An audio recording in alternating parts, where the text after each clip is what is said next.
Non, docteur, ce n'est pas à cause de l'alcool. Voilà ce qu'un patient me dit, tout étonné lorsque je lui dis qu'il a une neuropathie due à l'alcool, qu'il a des nerfs abîmés dans les pieds à cause de l'alcool. Il a des pieds endormis, des picotements dans les pieds, des décharges électriques, des brûlures.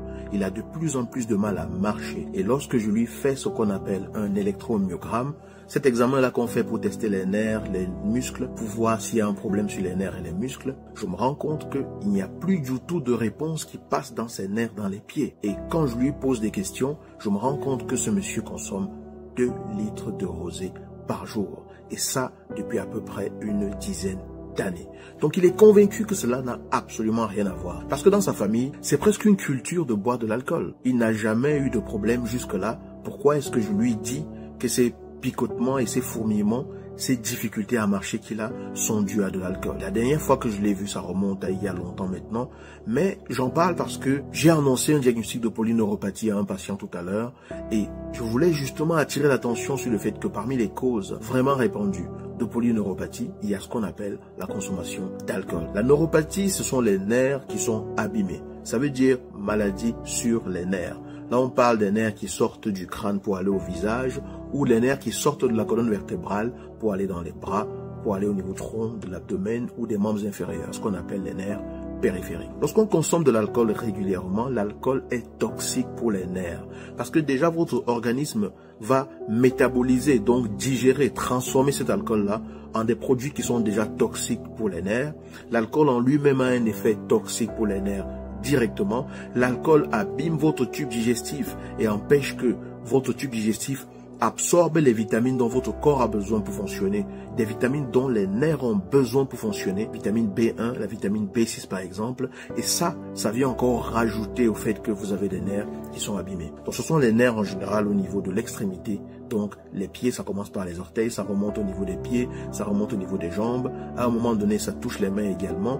Là je vous parle de la neuropathie classique, ce qu'on appelle la polyneuropathie sensitive longueur dépendante. Ça veut dire que c'est les nerfs des sensations qui sont touchés et ça touche les nerfs les plus longs et les plus éloignés du point de départ des nerfs. Bon, bref, ça c'est des termes un peu techniques. Il est important vraiment de comprendre que l'alcool c'est nocif. Il est admis qu'il ne faut pas dépasser 2 unités d'alcool par jour pour une femme. Une unité c'est un verre standard. Par exemple, 3 centilitres de vodka ou un demi-verre de bière ou 10 centilitres de vin, ça correspond à une unité d'alcool. Une femme ne devrait pas en dépasser 2 par jour et un homme pas plus de 3 par jour. Oui, parce qu'il a été démontré que la femme est plus sensible aux effets nocifs de l'alcool que l'homme. Donc, lorsqu'on consomme régulièrement de l'alcool, avec le temps, on abîme les nerfs, on abîme le tube digestif, on abîme son foie, pouvant aller jusqu'à une cirrhose hépatique. On abîme son cœur, avec des risques d'infarctus du myocarde, des risques d'AVC.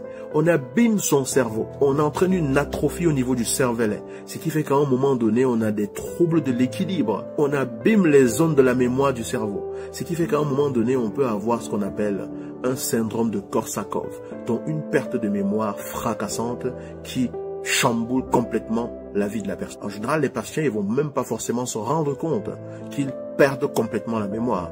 Mais le fait est qu'ils la perdent. Il y a plein d'autres complications dues à l'alcool. 15 à 20% des hospitalisations en France par an sont dues à l'alcool.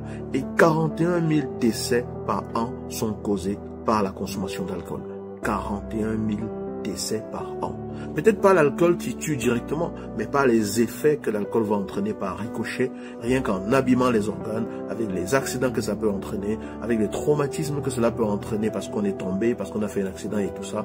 48 000 personnes perdent la vie chaque année à cause de cela. Donc, c'est quelque chose qui est évitable. D'ailleurs, la mortalité due à l'alcool est la 2e cause de mortalité évitable. 2e cause de mortalité évitable, la consommation d'alcool. Dans la neuropathie due à l'alcool, ce n'est qu'une des causes de neuropathie. Il y en a plusieurs autres. Une neuropathie peut être causée par plusieurs choses différentes. Le diabète, la maladie de Lyme, les carences en vitamines, plein de choses. On pourra en parler dans une autre vidéo si vous voulez.